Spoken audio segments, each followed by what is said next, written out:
Good morning, everybody. Welcome back to yet another used car build on Gran Turismo 7. Today's used car build is this 80s C4 Corvette ZR1. Definitely not the fastest in the Corvette lineup, but you gotta love that interior. So I didn't do really much tuning at all to this thing. Literally just some tires, some brakes, a few little doodads here and there, just enough to get it up to close to the 600 performance point mark. And today we're taking on the Sophie AI system. So this is kind of a learning system that learns how to race better, I guess, against human beings, human players. So I thought I'd jump in there and test my mettle against Sophie today with this old ZR1. And as you can see, Sophie's pretty quick today. But, you know, we came in second. I'm not going to complain about that. Just the one thing that I got to say about AI systems and how they function, they're always going to take the fastest car. They're always going to take faster cars. They're always going to take a set line. They're not going to be hindered by the same things that a human player would be hindered by. You know, they run on a script, they run on a program, so no matter how much she quote-unquote learns as an AI system, it's never gonna top a human being. Like, we continuously learn. We have no limits on our learning abilities, where an AI system does have limits. And I think I kind of proved it with this race here. Like I said, I came in second with a poorly tuned ZR1. The only thing that beat me was an Aventador. It gets a little spicy throughout the race. It's 3 laps here on the Circuit de la Sarthe, and we're not going to go through the whole thing. Instead, let's keep it focused on the used car build. So I think the car looks fantastic. Like I said, I love the 80s digital dashboard instrument panel. I love the interior. This car is really rad. So let's go ahead, bounce out, and we'll go over what we did. So right there, yeah, second place against the only thing I was topped me out was an Aventador. So the two SRT demons in the race, this guy in particular was a prick. Literally was driving back and forth like this just to keep me from passing. You know, just that's the kind of crap that we're gonna expect from a Gran Turismo AI.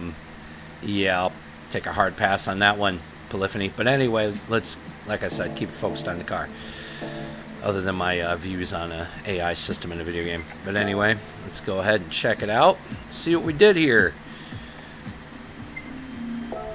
So we're sitting at 596 performance points, because anything else I would have done would have actually went over. So we kept it there. We're sitting at a healthy, hearty 405 horsepower, but without any weight reduction. She is a heavy, leaning, body roll heavy 3,400 pounds.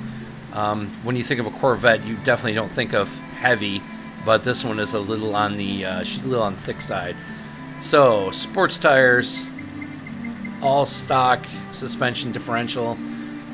We do got a some body kit around the front and the side and the rear, but no wing. I didn't put an additional wing on there because I don't know, I like the look of the wings that they have available, but it just doesn't look right on this car. We did put a sport chip in it. We didn't put any additional transmission mods. Sports muffler, racing manifold headers, sport brakes. We got the lightweight drive shaft, and we did put a lightweight sport clutch system in it, and that's it. So that's what we're sitting at with this beautiful example of an 80s sports car, but a very capable 80s sports car, because against oh, look at that tape deck, yeah. So against other cars of that year, this Corvette was actually, you know, pretty competitive. You know, even against the Italians, this car was pretty competitive. It was it's a fast car. Nowadays, of course, nowadays standards, you know, no one looks at a C4 Corvette like, a fast sports car. They look at it as a you know, a white dude in a midlife crisis. You know what I mean? You get your New Balance shoes, you get your jean shorts and your polo and some cheap cologne, and all of a sudden you think you're cool again. But yeah, but in reality, this is actually a pretty fast car. Like I said, I barely tuned it. You've seen that I barely did anything to it, and I was still able to hold my own on a race against newer, more powerful cars. Yeah, the only thing that walked by me and held the lead was that Aventador. And keep in mind, that guy started in first and finished in first. He didn't have to contend with the traffic. He didn't have to contend with the other drivers. He was able to just stay and just hold his lead. That was it. And when you're a computer system, it's easy to do. So that kind of should be a testament at how actually capable a car like this is. You know, to come in second to that with barely any tuning, I think it's a good car. So what do you think about it? Do you like it? Do you love it? Do you hate it? Do you over-tune it? Do you not tune it? Or do you just hate it just because of the stereotype of the dude in the jean shorts and the polo and the New Balance sneakers with the socks pulled up? Let me know what you think.